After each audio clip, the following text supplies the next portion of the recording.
ल अहिले हाम्रो रोशन सर स्नान गर्दै हुनुहुन्छ। यो चाहिँ डोटी पर्यो, यो त्रिवेणी देव हो। यता चाहिँ अछाम पर्यो, यता चाहिँ बाजुरा पर्यो, यता चाहिँ बझाङ पर्यो। यहाँ चाहिँ 4वटा जिल्लाको बीच समग्र स्थल पर्यो र यहाँ चाहिँ आज हामी पूजापाठको लागि आइरहेका छौँ।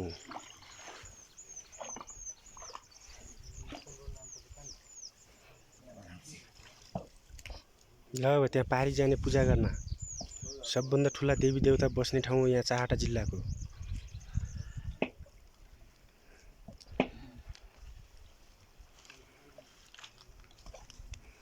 यताबाट आएको यो खोला चाहिँ अछामबाट आयो।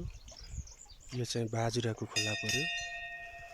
यो देखिएको यो मन्दिरको यो पहेँलो भागबाट निस्किएको चाहिँ डोटीको मुहान छ। यहाँ पानी आइरहेको छ, ढुङ्गाले मुनि छोपिएको छ। यहाँ चाहिँ हाम्रो रोशन कार्की सर स्नान गर्दै हुनुहुन्छ र पूजापाठ गर्न लाग्नु भएको छ।